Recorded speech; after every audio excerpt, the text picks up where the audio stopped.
대한예식교 장로회 합동총회가 새 표준 예식서를 발간합니다. 30년 만의 일인데요.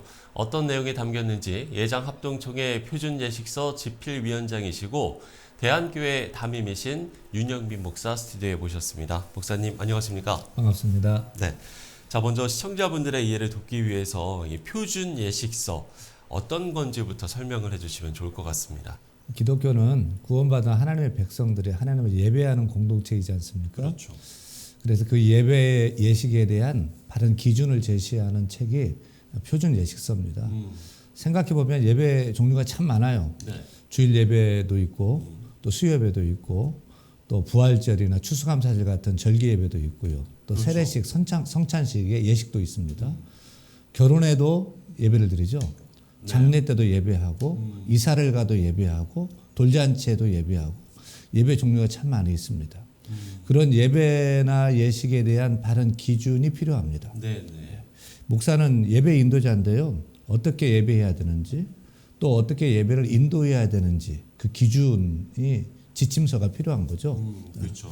제가 가지고 있는 표준 예식서 들고 나왔는데 한번 좀 보시면 뭐 제가 성찬식 진행할 때도 네. 세례식 진행할 때도 꼭 이 붙들고 지참하는 예식서입니다. 목사에게는 나침반 같은 그런 예식서가 바로 표준 예식서입니다. 이렇게 이 목회자에게 예배 예식에 관한 바른 표준을 제시하고 예배 안내를 지침하는 예식서가 표준 예식서입니다. 그렇군요. 앞서 이제 말씀을 드린 대로 이게 이제 30년 만에 새롭게 작업이 된 거라고요? 제가 가지고 나온 이 표준 예식서가 1993년에 초판된 예식서입니다. 10년이면 강산도 변한다는데 네네. 30년 된 예식서입니다. 잘 보관하셨네요. 잘 지금 쓰고 있습니다. 우리가 사는 이 세상은 지금 4차 산업혁명 시대고요. 네. 또 AI가 인공지능이 인간을 대신하는 그런 시대이고요. 그렇죠. MZ 세대의 문화나 또 코로나 팬데믹을 지나오고 시대와 사조가 많이 급변하고 있습니다. 잘 아실 거예요.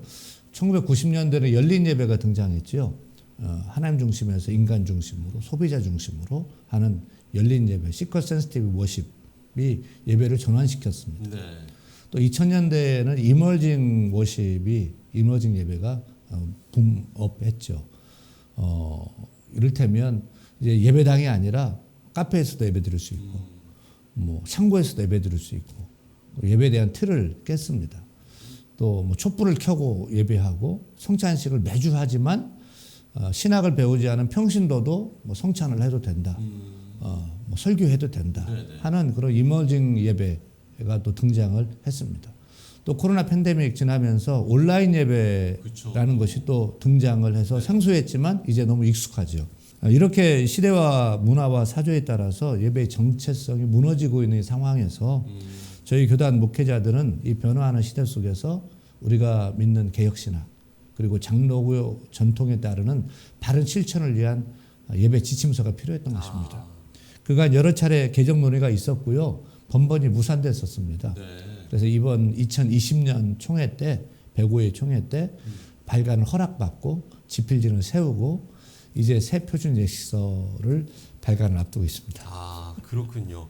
그러면 이제 시청자분들께서는 어떤 분들이 이제 수정이 되고 또 보완이 됐을까? 그 내용에 대한 부분이 상당히 궁금하실 것 같아요. 어떤 부분들이 좀 수정되고 또 보완이 됐습니까? 일례로 장례 문화를 좀 생각해 보면 좋을 것 같아요. 네. 전에는 이제 시신을 다 하관을 하고 매장을 했습니다. 그렇죠. 요즘은 이제 다 화장합니다. 예. 하관 예배 드리는 경우가 없지요. 그리고 화관을 하고 화장을 하고 또 납고를 안치하고 수목장을 하거나 이렇게 변화가 된 것입니다.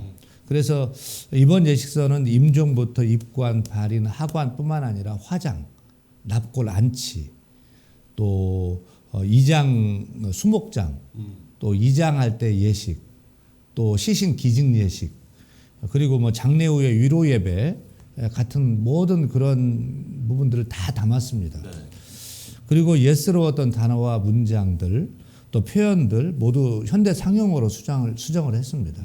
우리 뭐 현대인들이 이해할 수 있는 젊은이들도 이해할 수 있는 언어로 수정을 한 것입니다. 그래서 현장에서 목사님들이 이 예식서만 들고도 성찬이나 뭐 임직 예배나 장례나 결혼이나 그냥 읽기만 해도 바르게 예배할 수 있도록 그렇게 뭐 기도문도 쓰고 예배 기도문도 쓰고 또 찬송도 설교에 대한 팁도 다 제시하면서 목회자들이 그냥 들고 읽기만 해도 예배를 인도할 수 있도록 그렇게 만들어 봤습니다. 네. 특별히 이제 이번에 관심이 있었던 건 뭐 앞서서도 이제 팬데믹을 이야기해 주셨지만 팬데믹 기간을 겪었기 때문에 온라인 예배에 관한 것이 특별히 이번에 상당히 좀 관심이 갔었던 부분이다라고 이야기를 들었거든요. 어떤 좀 논의들이 있었는지도 궁금한데 어떻습니까?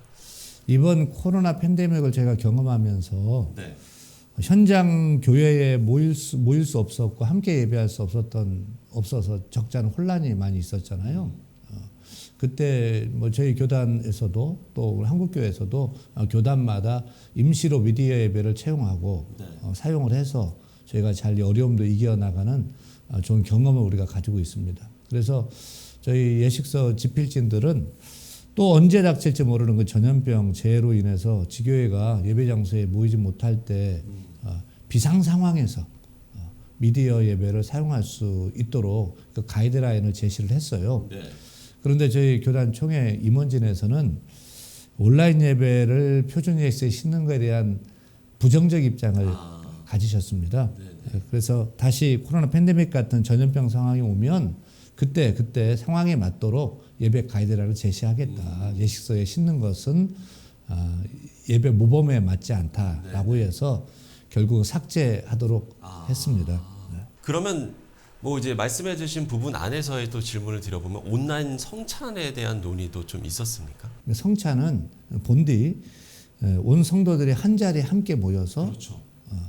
한 떡을 먹고 한 잔을 마시고 함께 참여하면서 한 형제됨과 한 자매됨을 느끼는 영적인 가족됨을 느끼는 것이 성찬의 가장 큰 의미이거든요. 예. 그런데 온라인으로 성찬하는 것은 못합니다. 그래서 뭐 성찬을 못하니까 배달시켜서 온라인으로 뭐 시행하고 이랬는데 뭐 잔과 떡은 먹었지만 성찬의 바른 의미는 실현하지 못한 현상이 되었었죠. 그러네요. 그래서 온라인 성찬은 지지하지 않는 입장이고요. 또 팬데믹이 오더라도 온라인 성찬은 거룩한 금식으로 좀 보류하고 다 모일 수 있을 때 함께 먹고 마시는 것이 옳다는 입장입니다. 예.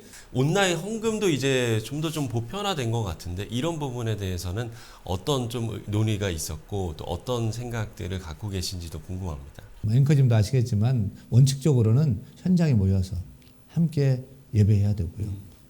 또 헌금도 현장에서 드리는 것이 원칙이고 바른 신학이고 바른 실천이죠. 그래서 바라기는 함께 모여서 온라인 예배 드리는 성도들도 다 나와서 함께 예배하는 일이 있었으면 좋겠습니다. 온라인 교회의 부분은 온라인상에서의 교회는 정말 신학적으로도 성경적으로도 목회 실천적으로도 옳지가 않습니다. 합당하지 못합니다. 저는 우리 성도들이 편리성만 추구하지 말고 신앙생활을 좀 깐깐하게 원칙적으로 성경적으로 좀 보수적으로 할 때 신앙이 산다라고 믿고요. 그렇게 좀 실천해줬으면 좋겠다 생각합니다. 예. 표준 예식서를 발간하면서도 좀 당부하고 싶은 말씀도 있으십니까? 세상이 많이 변했잖아요. 뭐 시대와 사조가 많이 변화되고 있지만 우리가 형식의 옷은 바꿔 입더라도 예배의 본질, 예배의 내용은 지켜나가야 한다라고 믿습니다. 그런데 우리가 드리는 예배가 하나님 중심 예배에서 사람 중심의 인간 중심의 예배로 소비자적 어떤 그런 태도의 모습으로 자꾸 편리성만 추구해 가는 것을 봅니다. 그럴 때 우리 신앙 또한 변질될 것이라고 봐요. 이번 코로나 팬데믹 겪어오면서 온라인 예배 드리면서 신앙이 많이 약화됐잖아요. 그래서 교회와 성도는 바른 신학과 전통을 따른 바른 예배 드리는 일에 힘써야 된다고 생각합니다. 네. 연장선상의 질문이 될 것 같습니다. 마지막으로 저희가 진정한 예배는 무엇인가 이 부분에 대해서 다시 한번 좀 생각을 해볼 필요성이 있을 것 같은데 우리 신앙에서 어떤 의미로 예배를 받아들여야 될지 이 부분에 대해서 말씀을 해주시고 오늘 대담을 마무리 짓도록 하겠습니다. 기독교는 예배 공동체입니다. 네. 예배가 무너지면 다 무너지는 것입니다. 이것을 코로나 팬데믹 때 우리가 아주 철저하게 배웠습니다. 예. 함께 모이지 못해서 우리 신앙생활을 영위하지 못할 때 우리는 전도 멈췄습니다. 선교도 잠시 멈췄습니다. 교제도 멈췄고요. 봉사도 멈췄고요. 훈련하는 뭐 양육하는 것도 다 멈췄습니다. 하지만 멈춰야 되지만 멈출 수 없었던 것이 있었죠. 포기할 수 없었던 그것이 무엇이죠? 예배입니다. 네.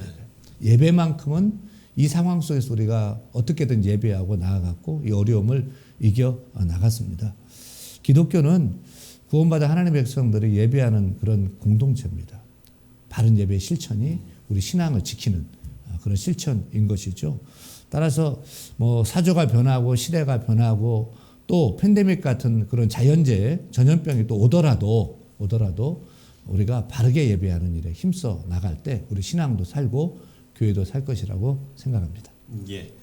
자, 진정한 예배의 의미를 다시 한번 좀 돌아보는 시간이 된 것 같고요.